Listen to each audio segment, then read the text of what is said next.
Good morning, everyone. My name is Dennis Torres. I'll be talking about starting a data warehouse with Synapse Link for SQL. Like Pavel just told before, it's a public preview. Synapse Link for SQL is in public preview.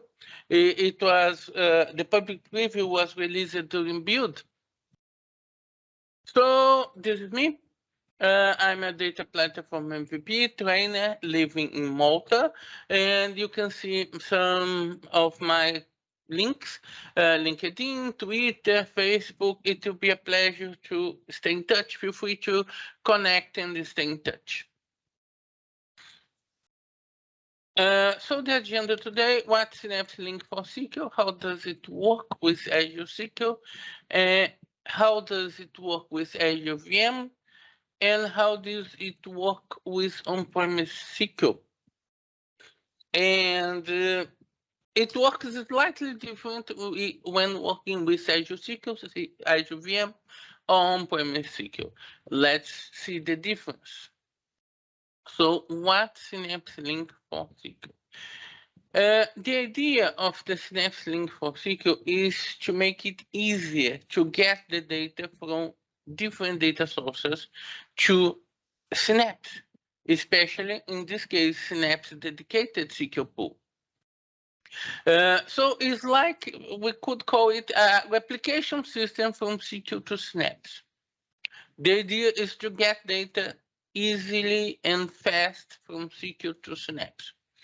One more link to the collection. Yes, Synapse Link has the Synapse Link for Database, Synapse Link for CosmoDB, and now we have Synapse Link for SQL. So one more link for the collection, helping us to get data fast from our multiple sources to inside Synapse, a Synapse dedicated pool. Import data from multiple sources. And it's not an ETL system. This is interesting to understand clearly the position of Synapse Link in a data pipeline. For example, let's talk a bit about the source and destination.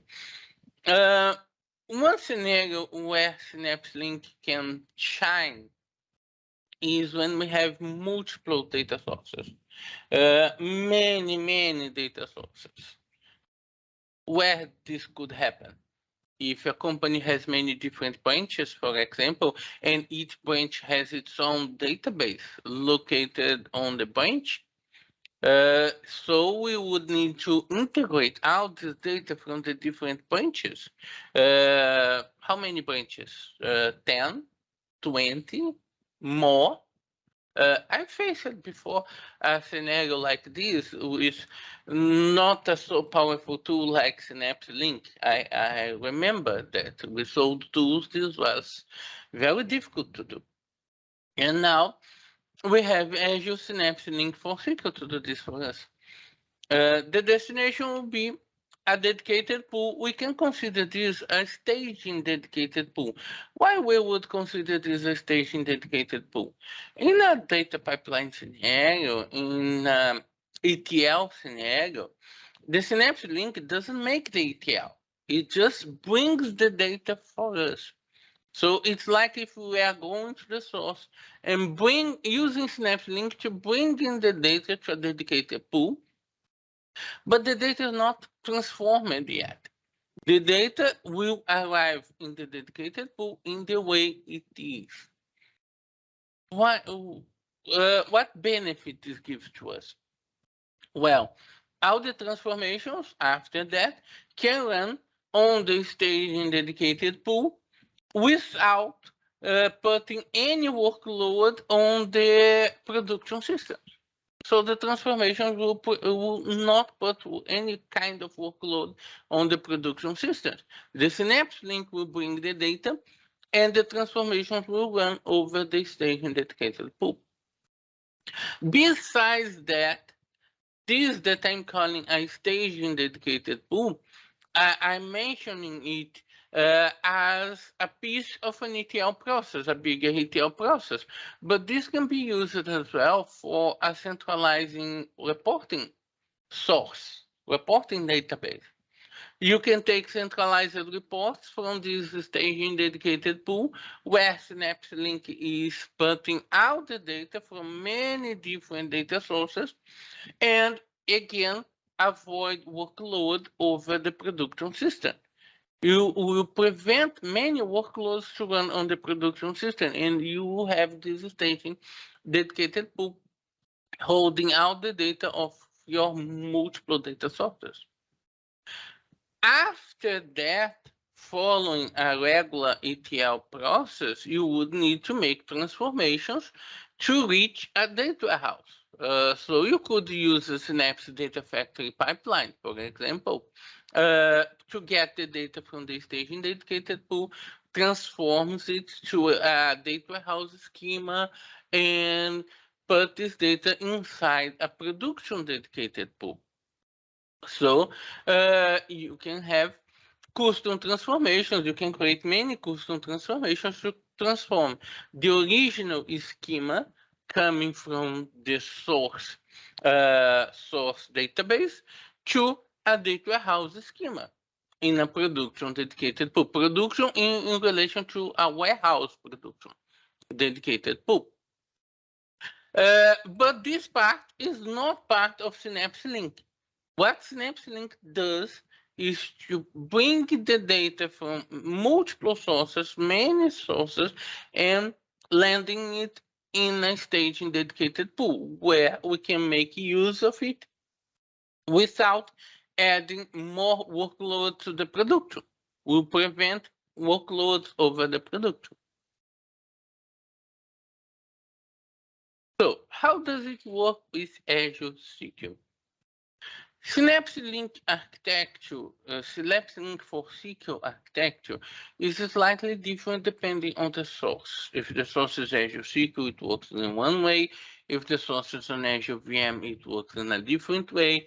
If the source is on-premise, we have a third way to do that.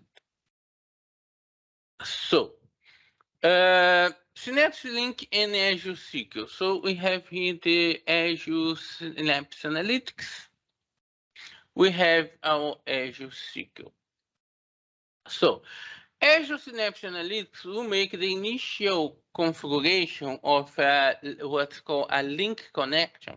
We will create an object called a link connection inside Azure Synapse Analytics, and the initial configuration will be made through an integration runtime. Now to resolve the integration runtime, which will connect to Azure SQL using SQL Standard Authentication or Azure Authentication. We'll define the connection method, and this is how the initial configuration of the link connection will be made inside Azure SQL. The initial configuration will use this integration runtime. Then we have the dedicated pool, which is the destination of the data. The data needs to arrive on the dedicated pool. Who will bring the data to the dedicated pool? Azure SQL will be responsible to send this data to Synapse.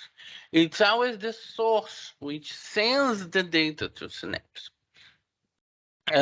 This source is configured for that. Synapse always use a landing zone, a storage as a landing zone. But when working with Azure SQL, this landing zone is internal. We don't see the presence of this landing zone. This landing zone is internal to Synapse, the Synapse workspace. But even being internal, the Azure SQL to access this internal landing zone inside our workspace needs a system-assigned managed identity. We need to assign a managed identity to Azure SQL in order to Azure SQL to access this landing zone. So Azure SQL will drop the data inside this landing zone, which in the scenario for Azure SQL is not visible for us. This landing zone is not accessible for us. Then inside Synapse, what happens is that we have an ingestion service which will get the data from the landing zone and ingest the data inside the SQL dedicated pool. So the ingestion service is responsible for getting the data from the landing zone to the dedicated SQL pool. So Azure SQL requirements. What's required on Azure SQL? It needs a managed identity. So it needs a managed identity because it needs to access the landing zone to send the data to Synapse. And this landing zone is inside our Synapse workspace. The Synapse manages the permissions, but the Azure SQL needs to already have a managed identity. And the change feed is only supported on S3 or above. What's change feed? Well, to make this kind of replication, to keep a synchronization with the source system, with the data on the source system, Synapse needs to know what's changing. What's changing? SQL Server, Azure, and Azure SQL already has features for that. We have change data capture CDC, and we have change capture. But for Synapse Link, a third method was created. Synapse Link we use its own particular method. It's called change feed. So we have a third method to identify changes in the source data in a SQL Server or Azure SQL. This is called change feed. And the minimum layer for the change feed is S3 or above. So your Azure SQL needs to be on S3 or above. Only from this point and above, the change feed is supported. Otherwise, the change feed is not supported. If the change feed is not supported, so you cannot use Synapse Link. So you need to enable support for this change feed. Okay, Synapse Link and Azure SQL. Let's see a demonstration for this.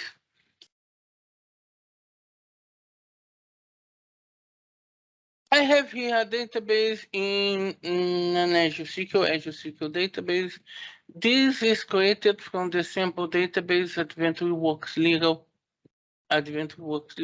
and I'm using to a script.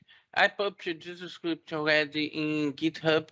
This script creates the big product and big transaction history. Some of you may know this script used for AdventureWorks. I adapted this script to work with AdventureWorks Legal and create this big product and big transaction history for us to use in example scenarios. So we have these two tables here in our Azure SQL. Let me execute this script.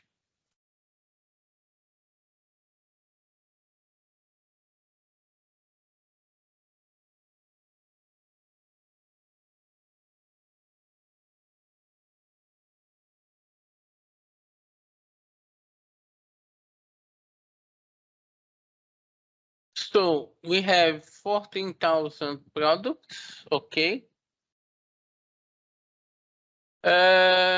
Yes, but there are some specific limitations that need to be handled in relation to what kind of fields the table can have, what kind of columns the table can have, and the view will have some restrictions as well.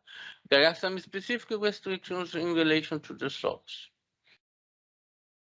And the transaction has 18 million rows. Is not too much, but is a good volume.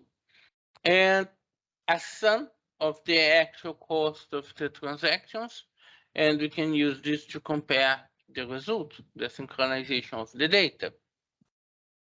Okay, so let's go to our Synapse environment. I will open Synapse Studio.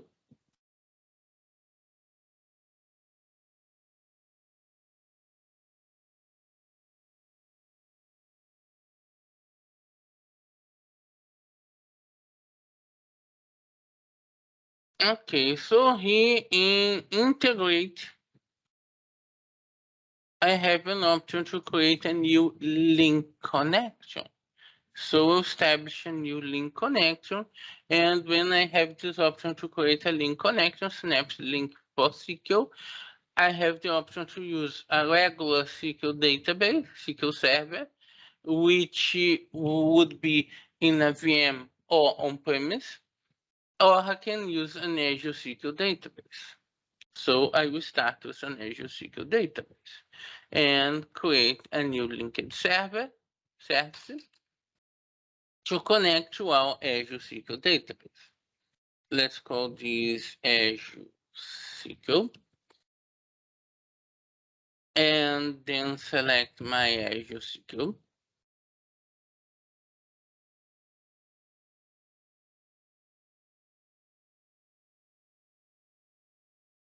And select the authentication mode.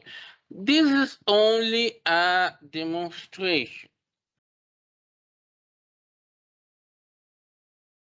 This is only a demonstration. If this were a real scenario, what I would be looking for?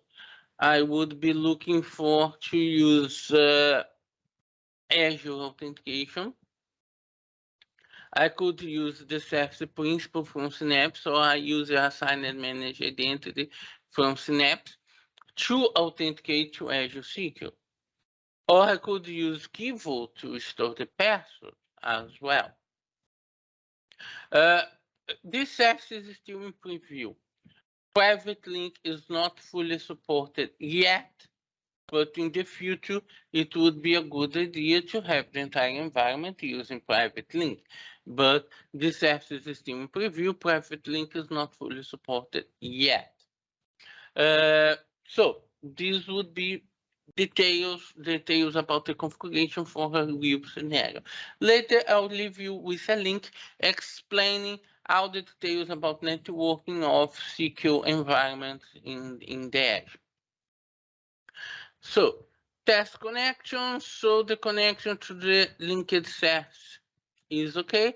The linked service is a regular linked service you will maybe already be used to in Synapse. When we are connecting to an external service, we create a linked service in Synapse. I'm creating a linked service pointing to my Azure SQL.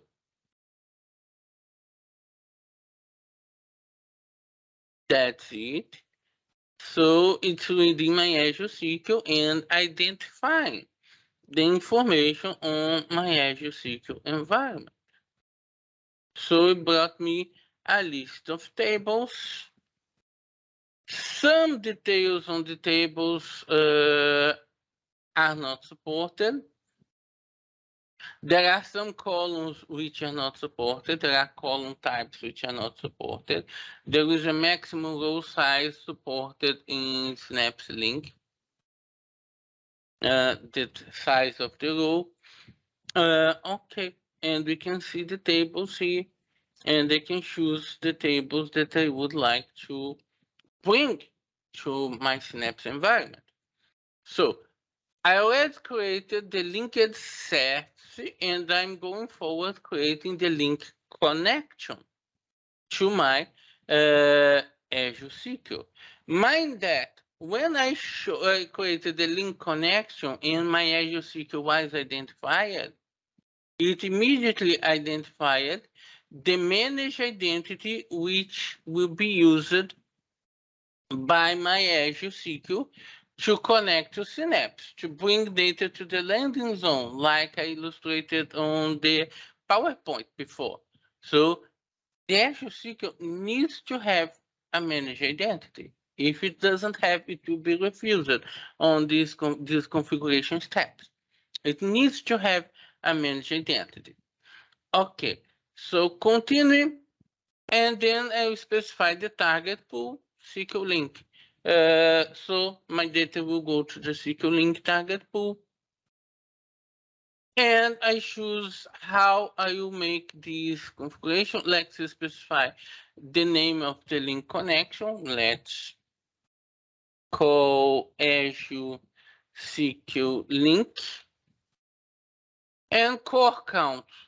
What's this core count? Is this core count for what? For the ingestion service. Let me open this diagram.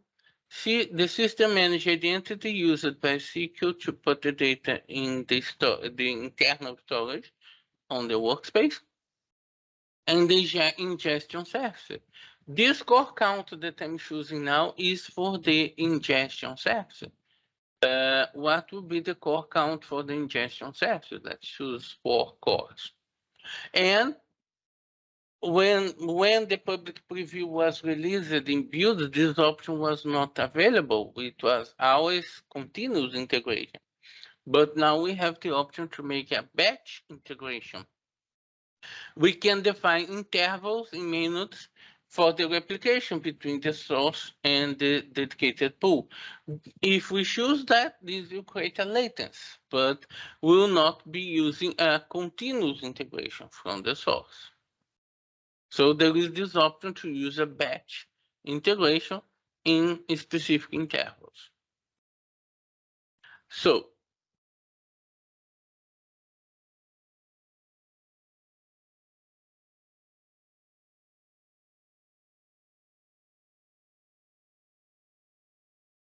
I'm sorry, this feature is in preview. I mentioned that, right?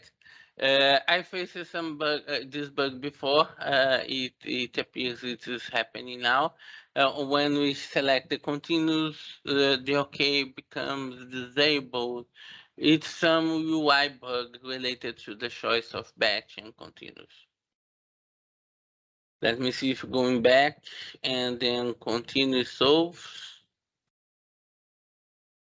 No, it doesn't. I need to cancel and do it again. Sorry for that. Once I do it again, I'll be able to click OK.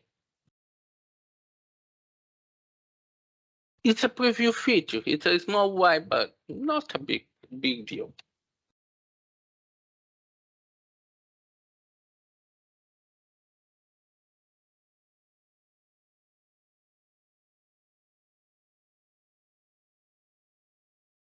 Okay. Okay. So we land on this window where we configure how the link will bring these tables. This is an important step. We are bringing the source tables and we are specifying the destination of these tables. How these tables will land in Synapse. Who knows how Synapse works knows that we need to choose the distribution type. We can choose the distribution type between hash, replicated, and round robin. I will not talk much about this. I think one of the speakers will be talking about this today. I think I saw something on the shadow for today. If you need, there are old sessions about this that I talked about this on my YouTube channel. On my YouTube channel, there are sessions about this as well, but it's better if you take a look on other sessions today about this, about SQL dedicated pool performance. Will be mentioned this for sure. The name of the tables. Imagine this. I said that I could get data from different branches of the company and bring all this data together to our SQL dedicated pool in Synapse.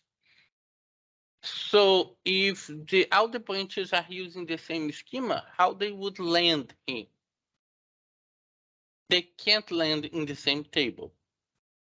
Synapse Link will not integrate multiple sources in a single table. It doesn't do that. It doesn't do anything related to ETL. So each branch that you bring will land in a different table. So if I have 10 branches with a different with the same schema, I need to create 10 tables for them.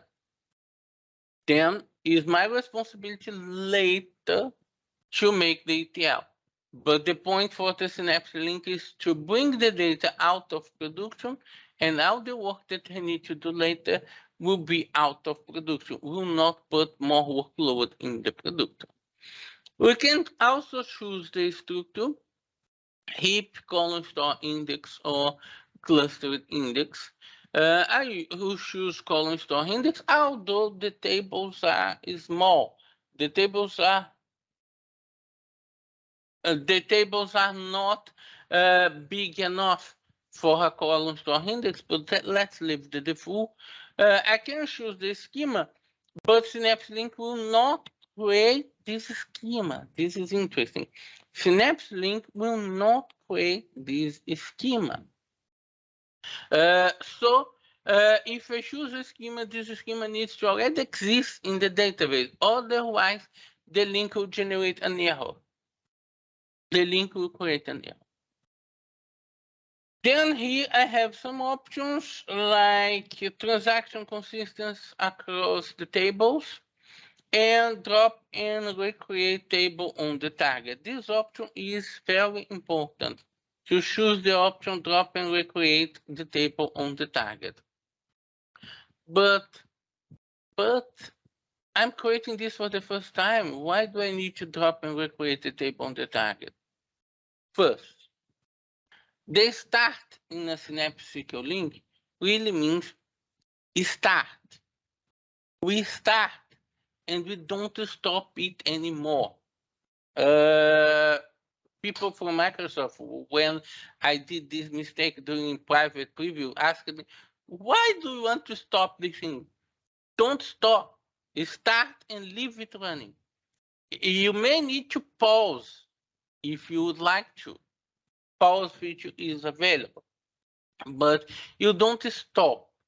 If you start and stop, when you start again, it will start from zero.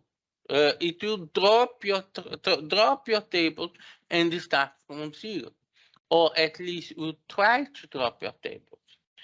This option needs to be enabled for it to drop your tables and start from zero.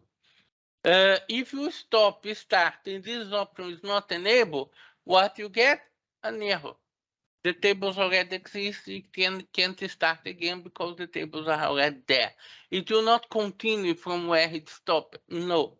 So Synapse Link, the link connection is an object that you don't stop. You start and you don't stop anymore. You make pauses, you can pause it, you can add new tables to it while it is running.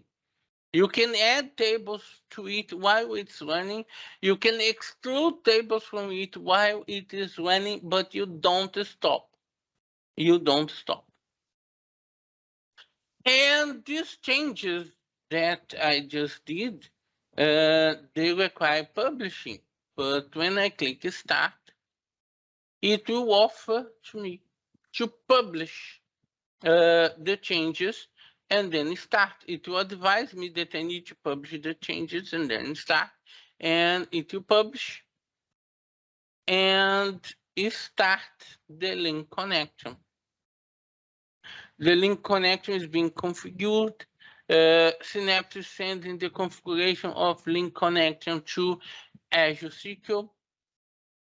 And then we can monitor this process. There is a button here, monitor. I can use to monitor this process inside monitoring tab, link connections. It brought me directly to inside the link connection. The link connection appears as starting. And inside the link connection, the tables have not started to replicate yet because this is still configuring the Azure SQL. So mind that we have two levels of monitoring here. I can see the list of my link connections and I can see the overall status of my link connection. And I can go deeply inside the link connection and see the status for each table, the current status for each table. Okay. That's it. Let's live like this and get back in some moments. In some moments, we get back to this. So, we already saw this. We already saw the demonstration about Synapse Link and Azure SQL. How does it work with Azure VM? So, in an Azure VM, the initial process will be similar. What's the difference? The difference is that the landing zone when using an Azure VM is outside the Synapse workspace. We need a storage account outside the Synapse workspace, which will work as a landing zone. This storage account will work as a landing zone. And what will happen? The initial configuration will create inside the SQL Server on the virtual machine a credential, a database scope credential to access this landing zone, this storage account working as a landing zone. So it's still the source SQL Server which will send the data to the landing zone. And then the ingestion service will use another integration runtime to access this landing zone and get the data from this landing zone. This is an explicit storage account outside Synapse workspace, so we'll have a linked service to this storage account as well. And the integration runtime used here to get the data from the storage account is the integration runtime built on this linked service. The authentication to the storage account will be made according to the configuration to this linked service. So we have the storage account outside the Synapse workspace.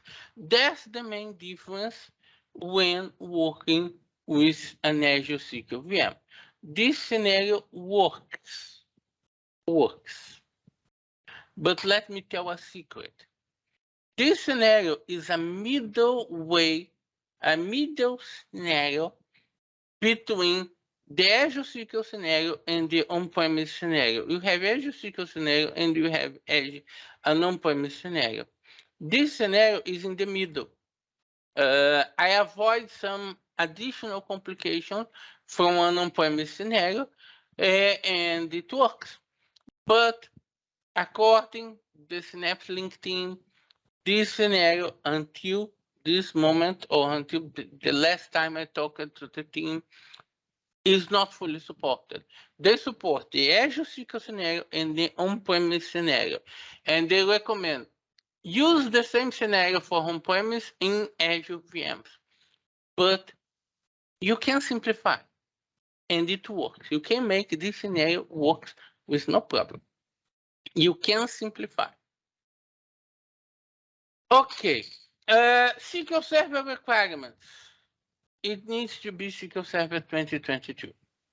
Why it needs to be SQL Server 2022? Because the change feed. The change feed is a new feature. This new feature is already implemented in Azure SQL, so every Azure SQL S3 or above has the change feed. But for SQL servers on virtual machines or on-premise, the change feed is only available in SQL Server 2022. It's up to all of you listening to this to keep bothering Microsoft to publish this new feature, the change feed, in previous versions of SQL Server as well. If Microsoft decides to publish a change feed in previous versions of SQL Server, before SQL Server 2022, then Synapse Link will be able to work with previous versions. You can suggest this as a feature. You can keep bothering Microsoft asking for this to be released in previous versions of SQL Server. The database needs a master key. Why the database needs a master key? I said that this now because the Synapse link will be creating a database scoped credential for the database to access the landing zone. To create a database scoped credential inside the database needs a master key. Synapse will not go into the database and create a master key for you. You need to create a master key before enabling the Synapse link on this environment. And then a credential for the landing zone will be created. The credential that I mentioned, the database scoped credential for the landing zone will be created. Let's go a bit ahead and talk about the on-premise environment. This is the fully supported scenario for on-premise. Microsoft recommends this to be used for virtual machines as well. What's the difference? We have here the on-premise environment, and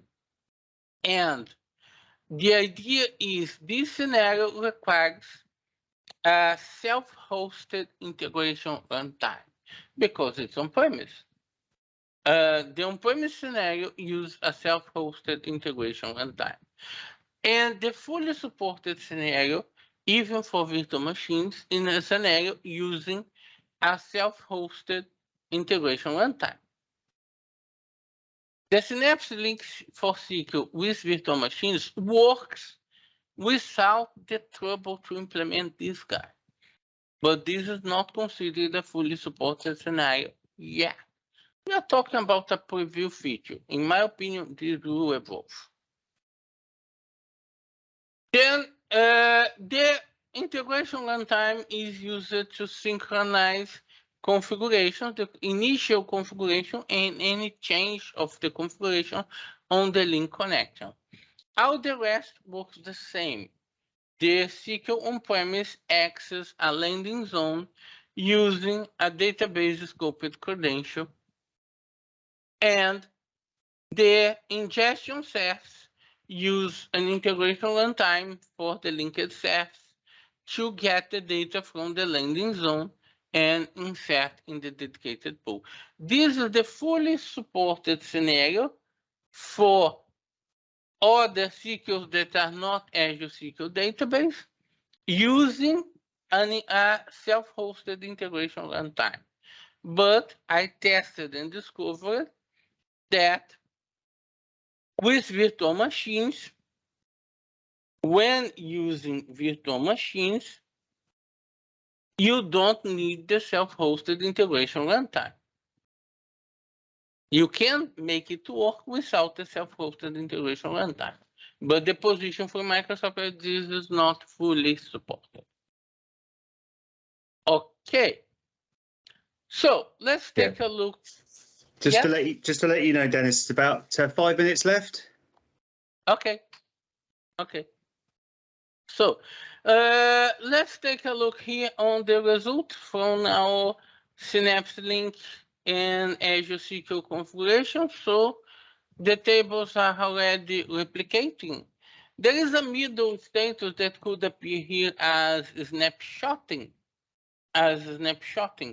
This could appear as snapshotting when the table is being created. The initial data is being loaded into the table. But now the table is created and replicating. This means that there is a synchronization of data with these tables, with this Synapse link. And I can get some script checking table totals and run this script. And we can see here query 0, the number of products, the number of transactions, and the total amount of the transactions. So all the data from our Azure SQL database was brought to Synapse. In just a few clicks, we brought the data to Synapse, creating a staging area and then we have the freedom to work on the staging area, making ETLs, transforming the data from the staging area into a data warehouse schema without putting additional workload on the source system, without using any additional workload on the source system. Okay.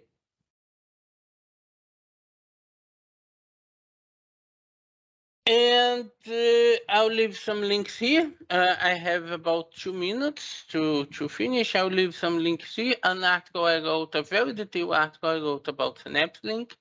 The change feed is something that worth investigation as well. And a YouTube video about Azure SQL Network Secrets. There are other videos about Synapse there that you would like to check. But as I said, there are some sessions about dedicated pool performance that will complement some pieces of details about the table configuration that I haven't fully explained it at the moment.